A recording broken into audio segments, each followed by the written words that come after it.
Come on, buddy. Well.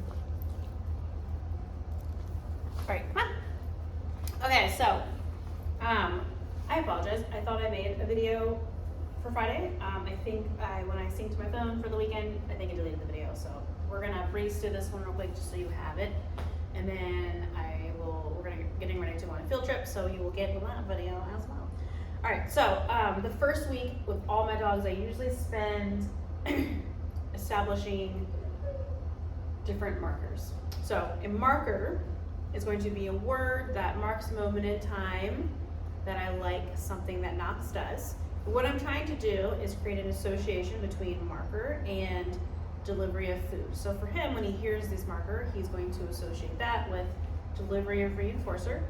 And so that way, I wanted to create almost a reflexive response. He hears this word, he thinks food is coming, and that way, whatever he's doing when he hears the marker, it will take on the good feeling of receiving food so that he is more likely to do that behavior again in the future, positive reinforcement. So he has a couple of different markers that all have different meanings as far as what I'm looking for within behavior. So we have yes, good, okay, and of course no. No means no. Yes means I like what you did, come take something from me. It's a non-committal behavior. If he hears the word yes, I don't care what he's doing, or excuse me, he doesn't have to continue to do that behavior. He just needs to come take it from me. Yes. Ooh, I can have a little fun with it. Yeah.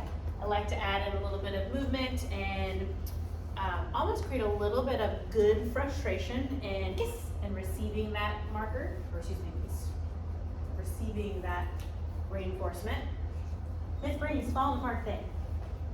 Just to up its value, right? Like, he's got a decent food motivation, but when we get into more distracting environments, sometimes food value changes its value, right? So if we are just riding on him wanting to have food, then sometimes we don't have the best advantage, but we have that little bit of play in there, and he knows how to chase after me and have fun with me and be silly, then I can use that to my advantage and I can capitalize on that. The other marker is going to be good and okay. They are intertwined.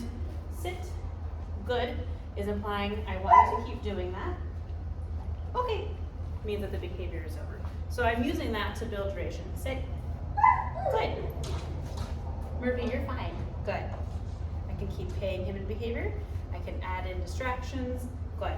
I want him responding to just the marker and not my movement. So sometimes I'll even do a picture of me reaching into my treat pouch and things like that. Good. The reason that I'm utilizing the marker, okay, is so that he knows when I'm rewarding him, right? So if he's only responding to my physical cues, actually, like, that works in this situation because he's paying a good amount of attention to me.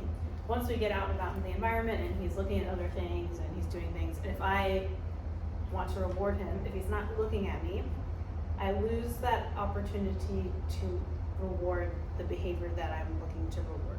So if he hears yes, and yes means food, then I can isolate that marker to that behavior. I hope that makes sense. I'm not talking very well today. Pretty good. Last week we did everything in the training room. We did a little bit out in front of the kennel just to kind of ease him into new situations. Hey, good boy. There's people walking outside the window. Pretty nice. But now we're ready to kind of take everything that he's learned inside and apply it to the normal, regular outside world. I like to start inside so that way I'm setting myself up for success, right? There's not a lot of competing motivators. He's ready to take reinforcement from me.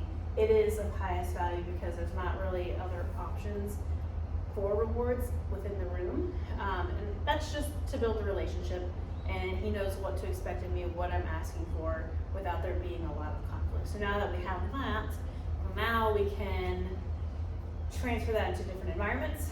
And that's going to be a balance of rewarding, engagement, paying him for correct behaviors, and utilizing leash pressure to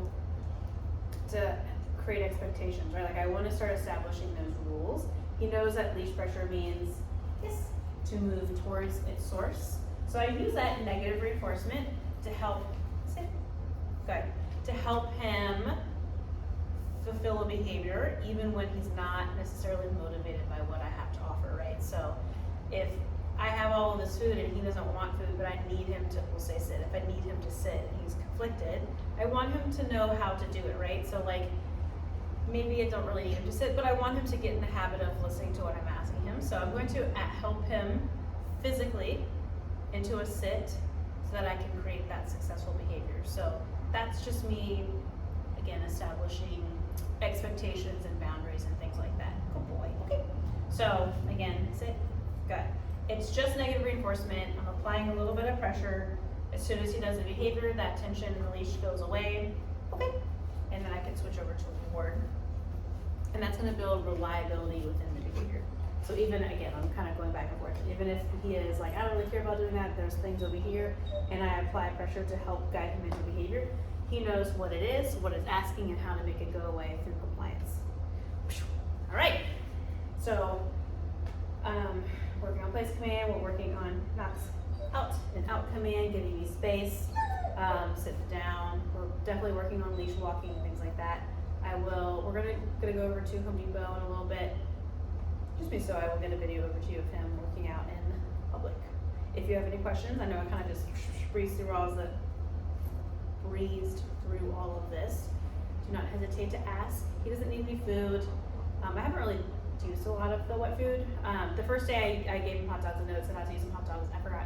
So since then I've been using his treats that he brought, and then I had a bunch of similar type things that I've been using with him. So he has not had hot dogs since then. But he didn't have any like upset stomach or anything like that. All right, good dog, buddy. He's a good boy.